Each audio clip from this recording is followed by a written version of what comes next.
What is happening, everybody? I hope you're all well, and welcome on back to Mass Effect. So last episode, we finally made it here to the Citadel. We got a little bit of lore and information about the species and the things going on with the Council and all the intergalactic politics. There is many, many more things to come right there. But for now, we gotta go meet with the Council and see if they're gonna be willing to pull their thumb out of their ass long enough to help us with Saren or not. I'm not too confident about that, but I suppose we'll see. Maybe they can be convinced. Ask any questions, are they? I doubt it. We've made our reports. Now we just have to trust Ambassador Udina. No, we don't, sir. Aye, aye. You got your head screwed on straight, because I don't trust him either. Anybody in an expensive suit, I kind of side-eye when it comes to trust. You don't get ahead like that with playing fire. Here's two Turians. Saren's hiding something. Give me more time. Stall them. Stall the Council? Don't be ridiculous. Your investigation is over, Garrus. Here's the man himself. Garrus Vakarian. Commander Shepard, Garrus Vakarian. I was the officer in charge of the CSEC investigation into Saren. One of the coolest characters in video game history and the ultimate best friend you could ever ask for in any kind of game that you ever play. But we're not there yet, so let's talk to him. Sounds like you really want to bring him down. I don't trust him. Something about him rubs me the wrong way. But he's a Spectre. Everything he touches is classified. I can't find any hard evidence. I think the Council's ready for us, Commander. Good luck, Shepard. Maybe they'll listen to you. I'm not holding my breath, but I'll certainly try. It's important, right? If we can be the only ones to convince them, then it's important that we at least try. Although, again, the amount of politics and machinations going on in here doesn't exactly inspire confidence in that. But it ain't over till it's over, right? Gotta go through the proper channels, at least at first. We'll see how they handle themselves. It'll be our first introduction to the Council, so... The hearing's already started. Come on.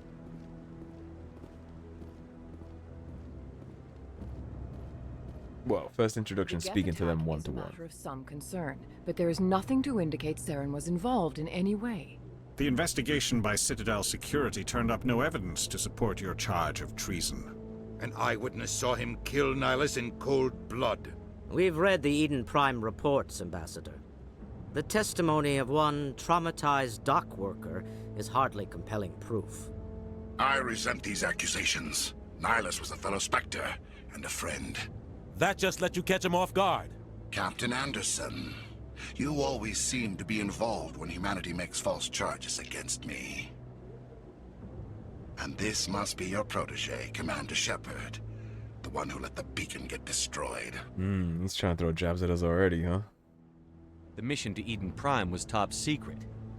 The only way you could know about the beacon was if you were there. With Nihilus gone, his files passed on to me. I read the Eden Prime report. I was unimpressed. But what can you expect from a human?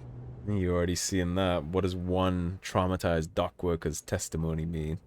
He has his opinions on humanity, and the Council didn't cut him off there and tell him not to say that. Seems like there's an opinion in this room. Saren despises humanity. That's why he attacked Eden Prime. Your species needs to learn its place, Shepard. You're not ready to join the Council. You're not even ready to join the Spectres. He has no right to say that. That's not his decision. Shepard's admission into the Spectres is not the purpose of this meeting. This meeting has no purpose. The humans are wasting your time, Counselor, and mine. I gotta admit, he's pretty good at professing his innocence, right? He's doing all the right things. He's offended, he's angry, he's throwing shade at us left and right. He's pretty good at professing his innocence.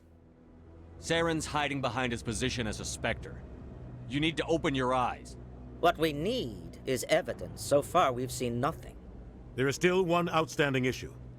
Commander Shepard's vision. It may have been triggered by the beacon. Are we allowing dreams into evidence now? How can I defend my innocence against this kind of testimony? I agree. Our judgment must be based on facts and evidence, not wild imaginings and reckless speculation. Do you have anything else to add, Commander Shepard? I can't blame them for having the opinion about that vision that they do. I would probably have the same thing, right? Saren's served them for a long time. I can't just say that I had a bad dream and then that proves everything. However, him being there, knowing about it all because the files passed on to him is very convenient for him to have that as a shield to stand behind. But it's compelling. They don't know much about us, but they know a lot about him. You've made your decision. I won't waste my breath. Yeah, we can read the room. The Council has found no evidence of any connection between Saren and the Geth. Ambassador, your petition to have him disbarred from the Spectres is denied. I'm glad to see justice was served. We'll see. This meeting is adjourned.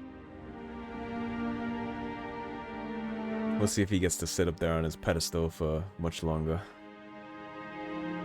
Gotta be information somewhere. Garrus seemed like he was on something. It was a mistake bringing you into that hearing, Captain. You and Saren have too much history. It made the Council question our motives. I know Saren. He's working with the Geth for one reason: to exterminate the entire human race. Every colony we have is at risk.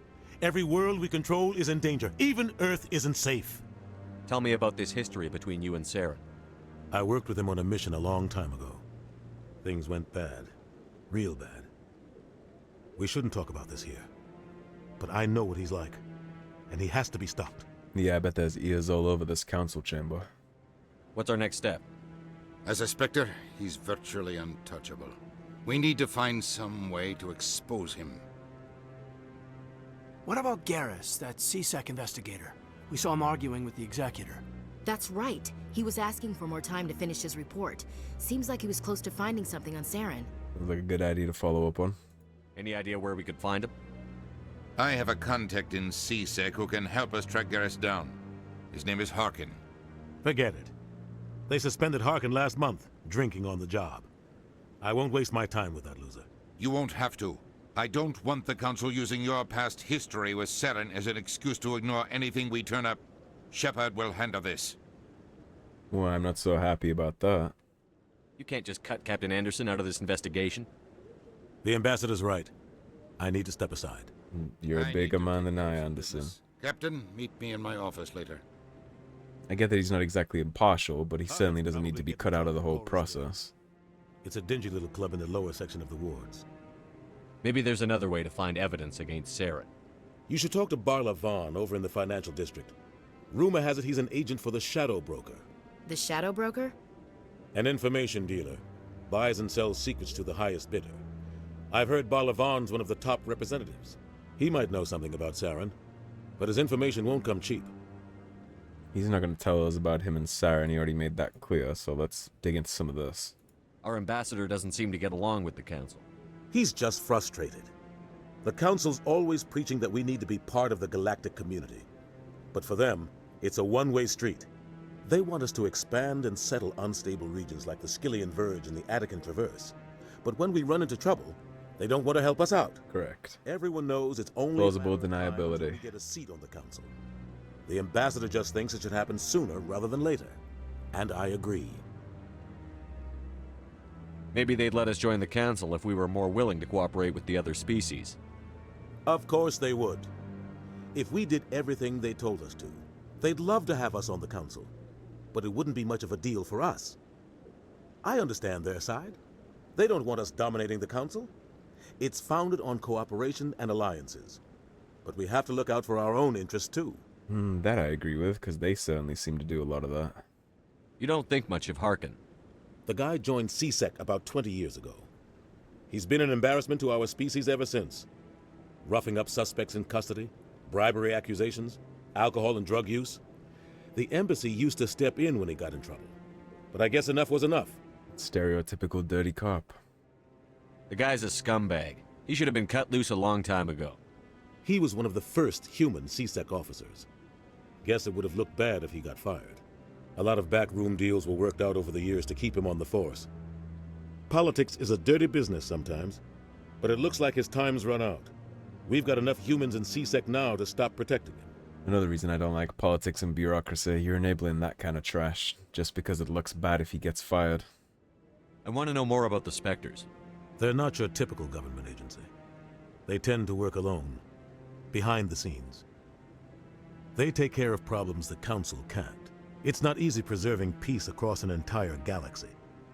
The Council prefers to use diplomacy and negotiation. But sometimes more extreme measures are needed. How do they decide who becomes a Spectre? You can't just apply to join. There's no training program. Spectres aren't made. They're born. The Council's always looking for exceptional individuals. People who can get the job done, like you. They've been watching you for years. Probably since we got the Star of Terror. They want you on their side. Nihilus was supposed to give them a final recommendation, but with him gone, things are still up in the air. Yeah, I'm sure single-handedly repelling the raid and the Skillian Blitz probably a great little star to have on their paperwork for potential recruits. What's their command structure like? There is no command structure. Each Spectre answers directly to the Council. Sometimes they're sent on specific missions. Other times, they act on their own. They tend to operate outside the law, do whatever it takes to accomplish their goals. The Council just turns a blind eye. Spectres have a lot of power, Shepard. They sound like shadow operatives. Everything about them is classified. We don't even know how many there are. The latest Alliance estimate puts their numbers under 100. But the Council couldn't do its job without them. They're the Citadel's top agents, the last line of defense, the final option before open war. The entire galaxy respects and fears them. If a Spectre shows up, you know something big is about to happen. What happens when a Spectre goes rogue, like Saren? Send a Spectre to kill a Spectre. The Council is careful when they select their candidates. But when something does go wrong, there's usually only one solution. Send another Spectre to bring the rogue agent down. The best of the best can kind of only deal with each other, right? Tell me more about the Shadow Broker. He's a necessary evil of galactic politics. Buying and selling information is a part of the game.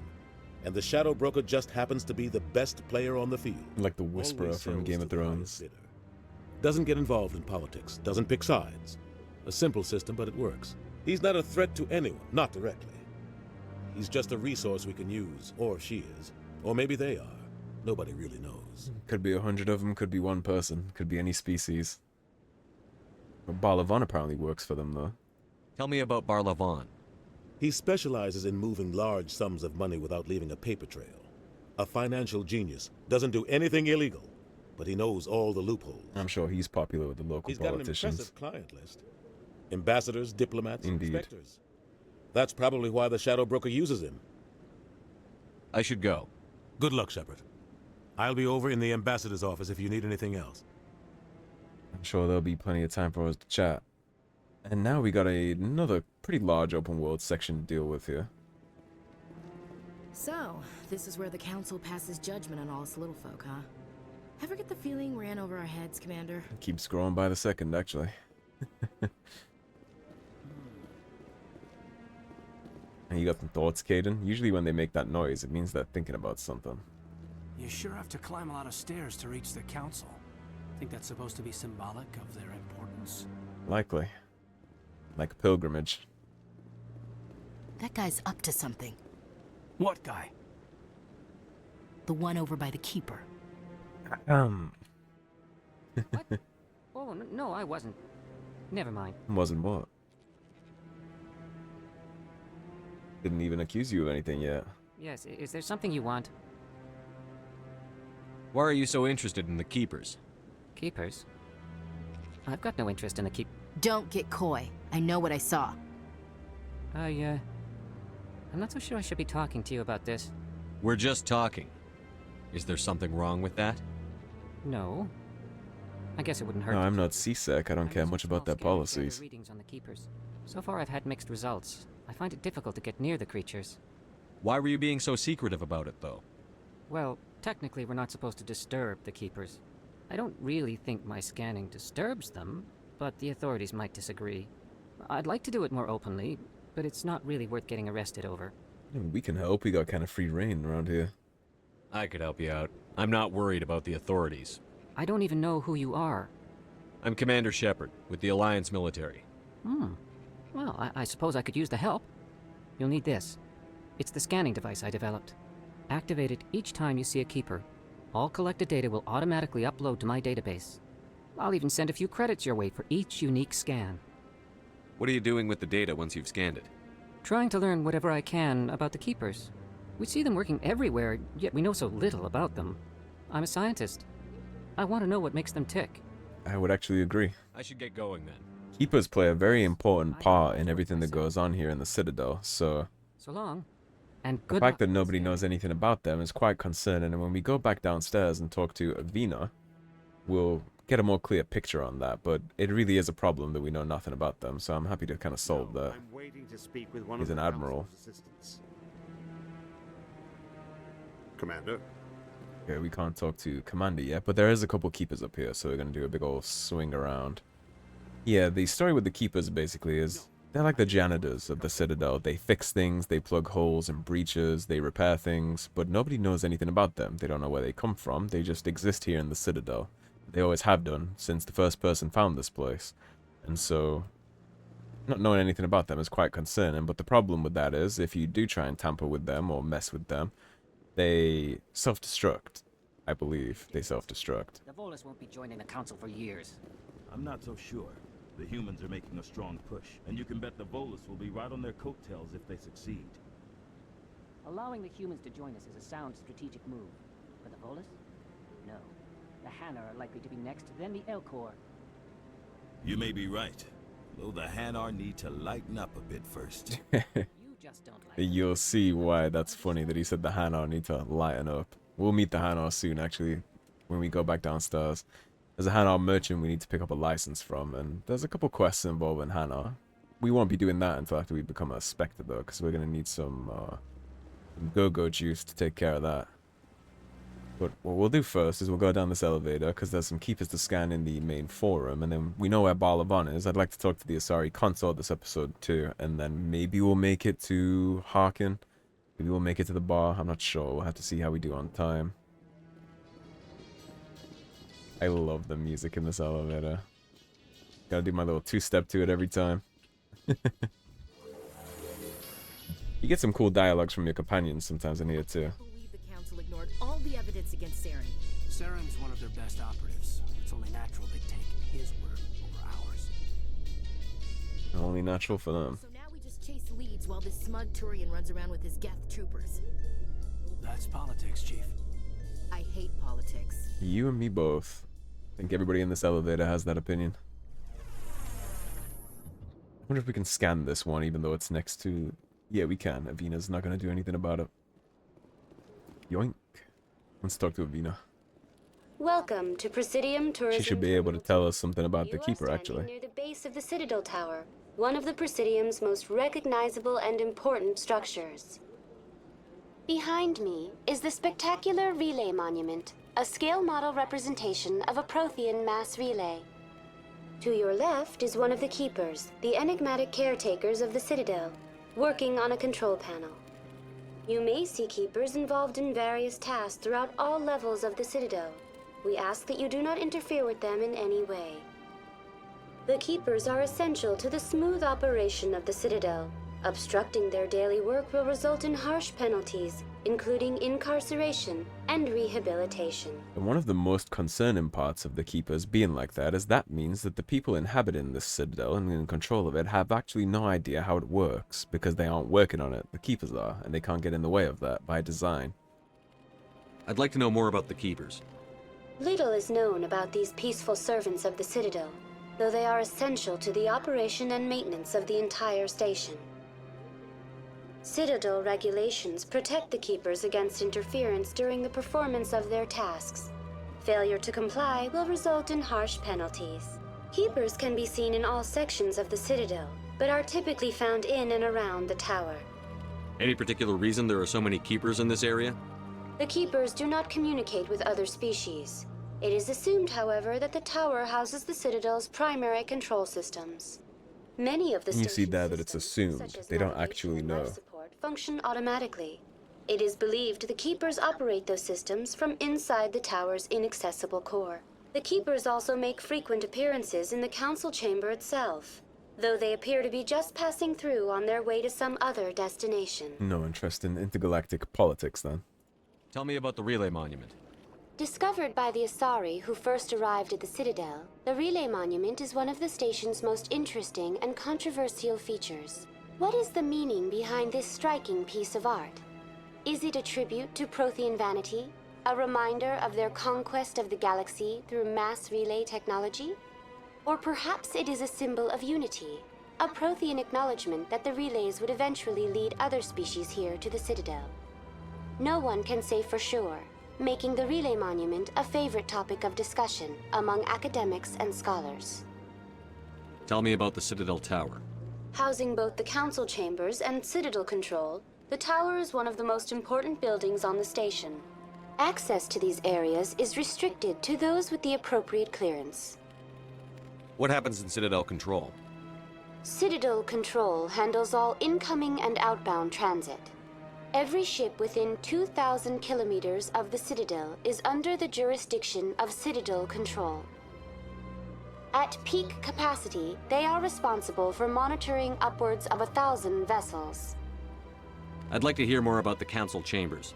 The business of the Council, which often has far-reaching effects on the galactic community, is conducted in a room at the apex of the Citadel Tower. The Council Chambers themselves are truly a magnificent sight to behold, though few get to experience the view in person. Typically, only the councilors, ambassadors, and high-ranking officials, along with various support staff, are allowed access. I've been inside the Council Chambers. Only a handful of visitors to the Citadel are ever granted that privilege. I would be jealous, but that is outside the scope of my programming. Programmed to stroke some ego, are they? That's all for now. Thank you for using a... Okay, well, we will mosey on by this mass relay monument, because there'll be some interesting things here. Keep an eye out for people hemming and hawing as we walk by. Oh, art doesn't normally do much for me, but that relay statue, I like. Fair enough. What you, Caden? You got anything to say about that? Anyone else hear that low hum? Sounds like it's coming from that statue. Makes my teeth tingle. I don't hear that, but that is an important thing to remember that he just said that, and keep in mind that he's in tune with some biotic things, thanks to his history as an L2. So it's interesting that he catches a hum and a tingle from that. There's a Hanar right there, but we won't be interacting with that quest just yet. And right here on the right would be Balavan's office, but I don't want to tangle with that just yet either. We'll go talk to Harkin first. The main reason I'm here is going to be for this Keeper that is up these stairs, and we'll talk to our first Hanar, because he has a license that we need. Ah, human. I like to call these the hippie jellyfish. Pleased to see you here in my decadent emporium. Who are you? This one's face name is Delaninder, though many in this place simply refer to it as Delan. Please take time to examine the fine goods it has for purchase, all of great worth. Why do you refer to yourself as this one and it? For the same reason that humans are so inquisitive. It is part of our culture. This is a subtle way to say we ask a lot of questions. Specifically, Hanar only refer to themselves in the first person with family or intimates. And we rarely do so with other species. It is just our way. Who are you? This one's face name is Delaninder, though many in this place simply refer to it as Delan. Please take time to examine the fine goods it has for purchase, all of great worth. Indeed we will. What are you peddling? What exactly do you sell? Only the finest and most luxurious items that credits can buy. This one is able to procure almost any item the human would desire, for a price, naturally. Naturally. I'd like to see these rare and wonderful items. Oh, this one is pleased to do so, human. You will not be disappointed. Okay, so first of all, let's start with the standard items, because I believe that is where the licenses are. So if we scroll all the way down to the bottom, he has a Certa Foundation license. And again, you want to buy up all those every time you see them. And the reason you want to buy up all those is because that is going to enable our vendor to peddle us more things. Oh, this one is... So now let's see what upgrades you have for us. You have a shield battery, a heat sink. Not too interested in those, and we obviously aren't going to need any non-human armors, at least not right now, so... Swing on up the left here and grab the Keeper scan. Yoink. XP and 30 gold ain't bad. We will be coming back right here, so remember this place, but we gotta pick up the rest of the quest first. Which I think there might actually be. I don't think we have to come here for it yet, actually, but I will dip in and check, just for the sake of my sanity. There's an exclamation mark here, because this is Balavan. But there might be something behind him. No, we can't interact with that yet. Like I said, we'll be back for Balavan. I just don't want to talk to him just yet. Right now, I need to focus on getting all these keeper scans taken care of, which there is another one on the back side of the tower right there, where we went up to see the council, but we'll swing back to that. Gotta get all the ones on this side taken care of first. I think there's like 25, 26 of these things, and they can be kind of hard to keep track of if you don't pay attention to where you've been, so try and make sure I get all this done. See the other keeper right down there by the Asari chambers. There might be one up top too, but I don't recall. Welcome to Presidium Tourism Terminal 3. Here in the financial district, a number of businesses offer various goods and services to their exclusive clientele.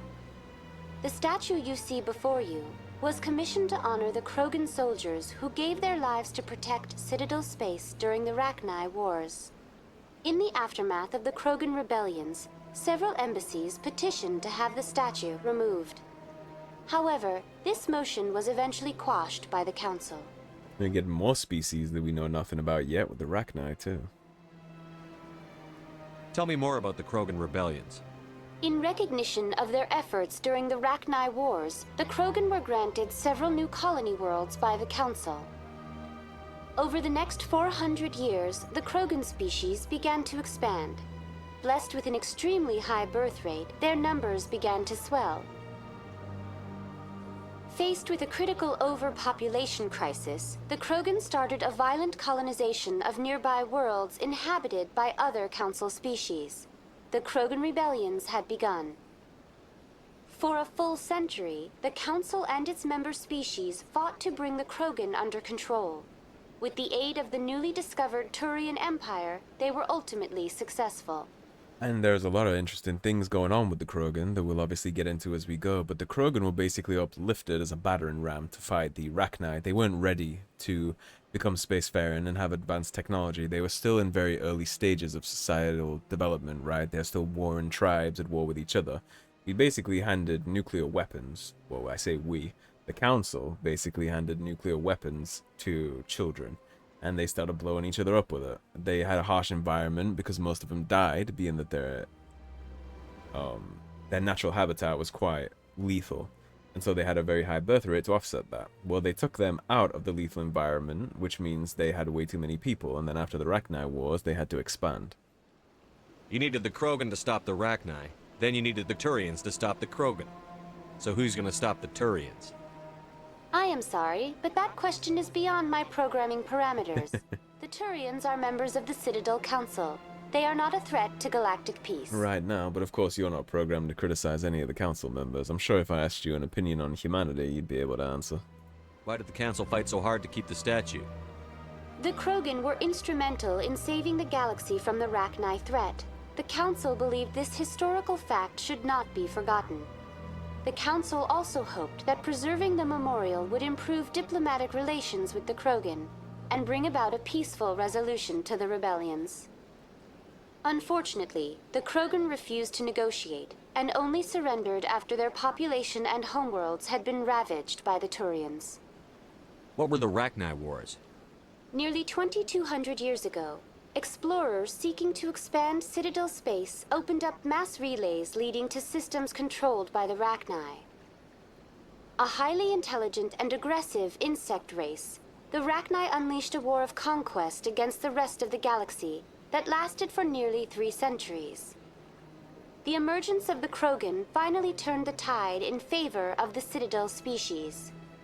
Krogan forces provided the numbers necessary to halt the Rachni advance and drive them back. The Krogan then pursued their retreating fleets. Able to survive the harsh environments of the Rachni homeworlds, the Krogan hunted their enemy to extinction. No more Rachni. Was it really necessary to wipe them out? I am sorry, but a value judgment of that nature goes beyond my programming. Of course it does. That's all for now.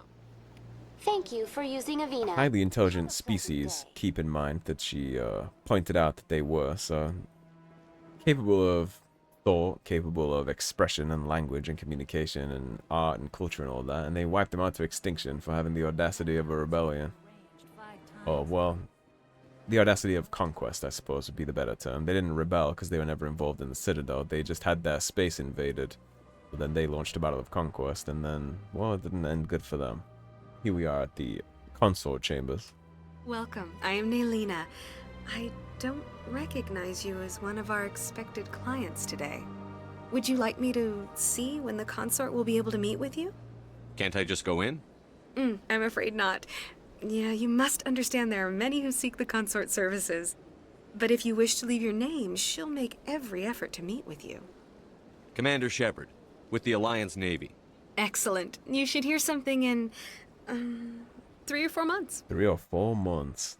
Nobody's worth that much of a wait. She's in high demand. Well, that's not for me to judge. I have your name and you'll be contacted. Is there anything else? What do you do here, Naelina? I'm one of the consort's acolytes. Many of the people here today will not see the consort, but they expect to be attended to just the same.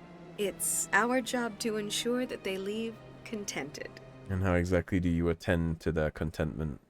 What exactly do you attend to? Well, each acolyte has her unique abilities. Uh-huh. Some soothe with song, others with conversation.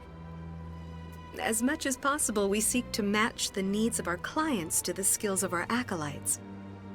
My specialty is touch. My fingertips can find every tension point in your body and relieve it. I'd like to try out your services. Excellent. I'll add you to our client list. We should be able to see you in 3 or 4 months. So you're all in quite high demand, huh? What is the consort? What does she do? It's difficult to explain. She's many things to many people, and something different for each. Some seek her for advice, some for entertainment, others still for pleasure. Most of the time, our clients won't realize what they were seeking until after she has provided it for them. You make her sound like some kind of oracle. No, not in the usual sense. She's merely a woman with remarkable compassion and a generous spirit. I suggest you make an appointment and see for yourself. They're fluffing it up a little, but if we cut to the brass tacks, let's be honest. She's a hoe. I think I'm done here. Oh, well, I hope you'll return again in the future. We always enjoy seeing new clients. Naelina. Yes, Shaira? Send the commander up to see me. I wish to speak with him. Jump in the queue, huh? Yes, of course, mistress. See the way they dress and move, too. All part of their personality as a species. Huh. It appears the consort has taken notice of you. She'd like to meet with you now. Where do I go? Just head upstairs. She'll be waiting for you. Maybe I'll keep her waiting for 3 or 4 months, huh? Unfortunately, we need her assistance, but... I see even the humans find the consort irresistible. Yeah, there's something about the Asari. They're very cold and calculated if you pay attention to them. There's something about them, right? They're very manipulative in nature. They speak all soft and sultry. Welcome. It is a pleasure to see you. So you see what I mean? It's like cold, but also seductive in a way. I can't believe I didn't come sooner. I don't think you'll be saying that after your private meeting, friend. You're with the Alliance? My brother's a private back on Earth. See, they take human acolytes too, which is interesting. Or I guess she's an attendant. Maybe she's just a waitress, because... when you learn more about the Asari and how they operate, you'll see how they do what they do and how they're successful at doing it. That is close enough, Commander. I've heard a great many things about you since your arrival here in our Citadel. What exactly do you do? That depends on your needs. I offer advice to some, comfort to others. I have a certain problem that could use your expertise. So that's why I got the VIP treatment, huh? You need something. Maybe I can help. I have a friend, Septimus, a retired Turian general. I won't discuss the details, but he wanted me to be more than I could be. We had a falling out. Now he spends his days in Korra's den, drinking and spreading lies about me. If you would speak to him as a fellow soldier, I believe he will listen to you and let the matter be. You see the way she touched me when she asked for the favor? Basically what happened here is, he caught feelings for the thing he was paying to spend time with, and now, well, he's not doing her any favors, since reputation is everything about her, right? If he's spreading lies and ruining her reputation, all of a sudden she's not that trusted confidant that gets to get all that pillow talk from the politicians. What happened between you? I respect his privacy too much to go into the details. If he wishes to tell you what happened, that is his I prerogative. already have a pretty good idea of what happened. He caught feelings, and then you cut him off after manipulating him and making him feel the way that he felt. What exactly do you want me to tell him? Appeal to his sense of honor. Remind him of his position as a general. If you can convince him Again, to with stop the spreading lies touching about me, I would be when she very asks grateful. for us to do something. Now I must Very, ask you very to take your transparent. leave. I have many clients waiting to see me. Yeah, they can fluff it up all they like about how she's a consort and some kind of mystical soothsayer and all that, but she's a hoe. This is a whorehouse. That's a brothel. And she's selling her services to very high up people for lots of information, I'm sure, and I'm sure that gets peddled in backroom deals just the same as you can imagine would happen in any other situation. So now we'll head up, and before we wrap this one up, we probably are done talking to people this episode. But before we split it, I would like to go and have a little conversation. I missed my turn, I think. Yeah, I did. It's right there. Whoops.